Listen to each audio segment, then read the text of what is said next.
Advocate സേനാപതി വേണു, ഇതിൽ ഇപ്പോൾ Kumbh Mela PR വർക്കാണ് എന്ന് പറഞ്ഞ് ബിസിനസ്സാണെന്നൊക്കെ പറഞ്ഞല്ലോ. ഈ ഹജ്ജും അതുപോലെയാണ് എന്ന് കരുതുന്നുണ്ടോ? ഇപ്പോൾ ഈ സിന്ധു പറഞ്ഞതിലൊന്നും കോൺഗ്രസിനെ ബാധിക്കുന്ന പരാമർശങ്ങളിൽ പോലും താങ്കളുടെ വിയോജിപ്പ് രേഖപ്പെടുത്തിയിട്ടില്ല. അഡ്വക്കേറ്റ് സേനാപതി വേണു, ഇത്ര സമയമായി ചർച്ച അവസാനിക്കാൻ പോവുകയാണ്. അല്ല, ഞാൻ ഇതിന്റെ അകത്ത് ഈ എന്താ പറഞ്ഞ കുംഭമേളയിലെ അതിന്റെ അകത്തെ സാമ്പത്തിക എന്താ പറഞ്ഞ ഡെവലപ്മെന്റിനെ കുറിച്ചുള്ള കാര്യങ്ങൾ, ഈ കുംഭമേളയ്ക്ക് വരുന്ന ആളുകള് സാധനങ്ങൾ വിൽക്കാനും സാധനങ്ങൾ പർച്ചേസ് ചെയ്യാനും ഇത് ഇന്നോ ഇന്നലെയോ ഒന്നും തുടങ്ങിയ ഒരു കാര്യമല്ലല്ലോ. അതിവിടെ RV ബാബു പറഞ്ഞ പോലെ സഹസ്രാബ്ദങ്ങളായിട്ട് തുടർന്നു. ഏതായാലും BJP ഭരണം 10 കൊല്ലമല്ലേ, 11ാമത്തെ കൊല്ലത്തിലേക്കല്ലേ കിടക്കുന്നുള്ളൂ. ഇനി വാജ്പേയി ഭരിച്ചു കഴിഞ്ഞ 5 കൊല്ലത്ത് മഹാകുംഭമേളയോ പൂർണ്ണ കുംഭമേളയോ ഇല്ലായിരുന്നു, അർദ്ധകുംഭമേളയോ ഉണ്ടായിരുന്നു. പക്ഷെ അദ്ദേഹം വള്ളത്തിൽ പോയി അവിടെ മുങ്ങിയതായിട്ടൊന്നും നമ്മൾ കണ്ടിട്ടില്ല. വാജ്പേയി ഏതായാലും മതവിശ്വാസി അല്ല എന്ന് ആർക്കും തർക്കമില്ല. ഇവിടെ ഇപ്പോൾ ചില പുതിയ സംഭവ വികാസങ്ങൾ നമ്മൾ കാണുന്നു. കുംഭമേള വളരെ ഭംഗിയായിട്ട് നടന്നു എന്ന കാര്യത്തിൽ ആർക്കും തർക്കമില്ല. പക്ഷെ ഞങ്ങൾക്ക് തർക്കം എന്താണ്? കുംഭമേളയിൽ മുമ്പും സ്റ്റാമ്പേഡ് ഉണ്ടായിട്ടുണ്ട്, ആളുകൾ മരിച്ചിട്ടുണ്ട്. പക്ഷെ കുംഭമേളയ്ക്ക് പോയ ഒരാളും ഡൽഹി റെയിൽവേ സ്റ്റേഷനിൽ എന്താ പറഞ്ഞ തിക്കിലും തിരക്കിലും പെട്ട് മരിച്ച ഒരു ചരിത്രം ഇന്നോളം ഉണ്ടായിട്ടില്ല.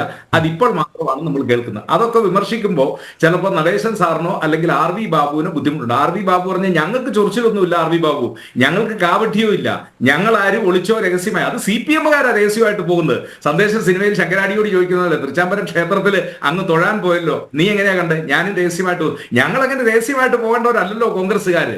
ഞങ്ങൾ കുംഭമേള ഉള്ള കാലത്ത് അല്ലെങ്കിൽ കുംഭമേള എന്താ പറഞ്ഞ കോൺഗ്രസ് തുടങ്ങിയ കാലഘട്ടം മുതൽ വിശ്വാസമുള്ള ആളുകൾക്ക്, ഞങ്ങൾ അയോധ്യയെ സംബന്ധിച്ചും അതല്ലേ പറഞ്ഞത്, വിശ്വാസമുള്ള ആളുകൾക്ക് പോകാം, ആർക്കാ തർക്കം? പിന്നെ നടേശൻ സാർ പറഞ്ഞ കാര്യത്തിൽ ഒരു വിയോജിപ്പല്ല. എങ്ങനെ ഏതാ വേണു ഖാർഗെയുടെ പ്രസ്താവന ഉണ്ടായതുകൊണ്ടാ. ഖാർഗെയുടെ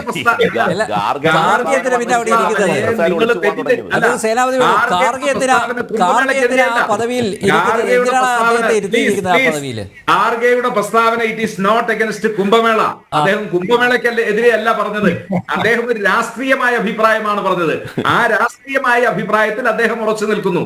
കാരണം നാട്ടിൽ പട്ടിണിയും തൊഴിലില്ലായ്മയും വർദ്ധിക്കുന്നു എന്നതിനെ കുറിച്ച് മാത്രമാണ് അദ്ദേഹം പറഞ്ഞത്. ഇനി ഒരൊറ്റ അല്ല, ഞാനൊരു ഒരു കാര്യം വിനയപരിസരം ചോദിക്കാം. അദ്ദേഹമായി നടേശൻ സാർ കുംഭമേള 2 ലക്ഷം കോടി രൂപയുടെ വരുമാനമാണ്, 2 ലക്ഷം കോടി രൂപയുടെ വരുമാനമാണ് ഉണ്ടാക്കിയത്. അല്ല സാർ, അത് ഈ 2 ലക്ഷം അല്ല, ഞാൻ ചോദിക്കുന്നത് 2 ലക്ഷം കോടിയുടെ വരുമാനം ആൾക്കാരുടെ ജീവനോപാധിയും കൂടിയായിരുന്നു അത്. അല്ല, അത് ഞാൻ സമ്മതിക്കുന്നേ. അത് ആളുകൾ കൂടുന്നിടത്ത് ജനങ്ങൾക്കും കിട്ടിയ വരുമാനം. അത് BJP-യുടെ നേട്ടമാണോ, RSS-ന്റെ നേട്ടമാണോ, സംഘപരിവാറിന്റെ നേട്ടമാണോ? 10 ആൾ തുടങ്ങും. അത് നമ്മുടെ പട്ടിണി മാറിയിട്ടുണ്ട്. അഡ്വക്കേറ്റ് സേനാപതി വേണു, ഈ മഹാകുംഭമേളയുടെ നടത്തിപ്പിലൂടെ പലരുടെയും പട്ടിണി മാറിയിട്ടുണ്ട്. 10 കൊല്ലത്തിന് മുമ്പും കുംഭമേളയിൽ പട്ടിണി മാറിയിട്ടുണ്ട് അനിൽ നമ്പ്യാരെ. അങ്ങനെയാണ് പിന്നെ ഖാർഗെ എന്തിനാ ഇത്രയും നിരുത്തരവാദപരമായിട്ടുള്ള ഒരു പ്രസ്താവന? ഖാർഗെ പറഞ്ഞത് ഒരു രാഷ്ട്രീയമായ പ്രസ്താവനയാണ്. രാഷ്ട്രീയമായ പ്രസ്താവനയിൽ നിങ്ങൾ കുംഭമേളയ്ക്ക് പൊക്കോ, കുംഭമേളയിൽ പങ്കെടുത്തോ, പക്ഷേ നാട്ടിലെ പ്രശ്നങ്ങൾ, ഇവിടെ തൊഴിലില്ലായ്മ വർദ്ധിക്കുന്നു, കൃഷിക്കാർ ബുദ്ധിമുട്ടില്, കർഷകരുടെ പ്രശ്നങ്ങൾ, ആ പ്രശ്നങ്ങളെയാണ്. എത്ര വർഷങ്ങളായിട്ട് BJP ഭരിക്കുന്നതല്ലേ കേരളം? കോൺഗ്രസ് ഉണ്ടായില്ലല്ലോ, ഇന്ദ്രപ്രസ്ഥത്തിൽ കോൺഗ്രസ് ഉണ്ടായിരുന്നില്ലല്ലോ ഇക്കാലം. അത്രയും BJP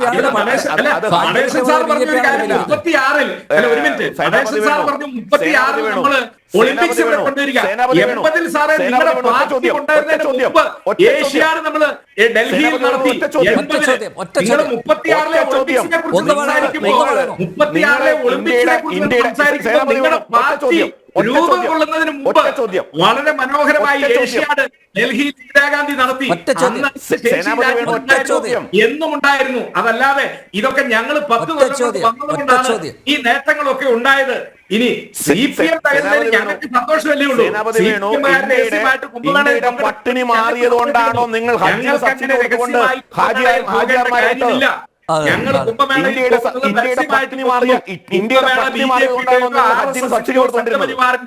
അവരുടെ സ്വകാര്യമായ സബ്സിഡി കൊടുത്തുകൊണ്ടിരുന്നത് ഇന്ത്യയുടെ പട്ടിണി മാറിയതുകൊണ്ടാണോ?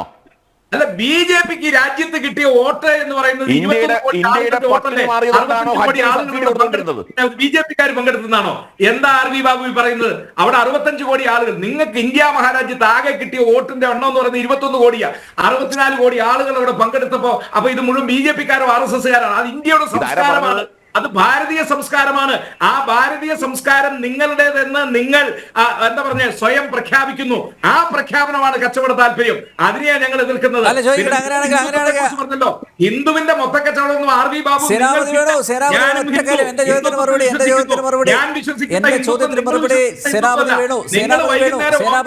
കുറുവടിയുമായിട്ട് പോകുന്ന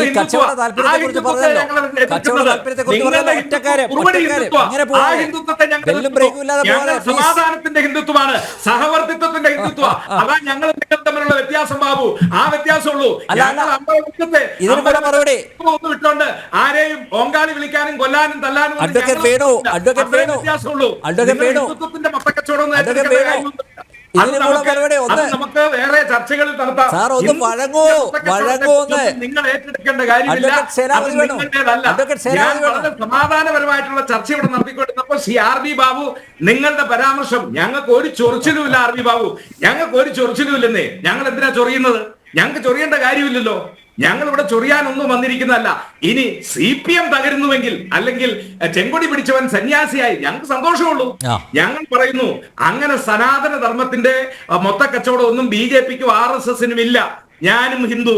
ആ ഹിന്ദുത്വത്തിൽ എനിക്കുള്ള പങ്കിന് അപ്പുറത്തേക്ക് ഒരു പങ്കും RV ബാബുവിനോ നടേശനോ ഇല്ല എന്ന്. എന്തായാലും ഏഷ്യാനെറ്റ് അവതാരകയെ അങ്ങ് വെള്ളപൂശിയാണ് അഡ്വക്കേറ്റ് സേനാപതി വേണു താങ്കൾ സംസാരിച്ചത്. ഞാൻ പലവട്ടം ചോദിച്ചു, കുംഭമേള അതിനു പിന്നിൽ കച്ചവട താല്പര്യമുണ്ട് എന്ന് പറയുന്ന കോൺഗ്രസിന്റെ പ്രതിനിധിക്ക് ഹജ്ജ് PR വർക്കാണ്, അല്ലെങ്കിൽ ഹജ്ജിന് കച്ചവട താല്പര്യമുണ്ട് എന്ന് പറയാനുള്ള ആർജവം താങ്കൾക്കുണ്ടാവില്ല, താങ്കൾക്കെന്നല്ല ഒരു കോൺഗ്രസ് നേതാവിനും ഉണ്ടാവില്ല. എന്തായാലും നേരത്തെ RV ബാബു പറഞ്ഞതുപോലെ ഇത്തരം ചവർ സ്റ്റോറികളുമായി വീണ്ടും വീണ്ടും ഈ അവതാരക കടന്നു വരിക, അതുവഴി കേരളത്തിലെ ഹിന്ദു ഐക്യം കൂടുതൽ ഊട്ടിയുറപ്പിക്കാൻ സാധിക്കട്ടെ. അത്തരം അവസരങ്ങൾ ഉണ്ടാവട്ടെ.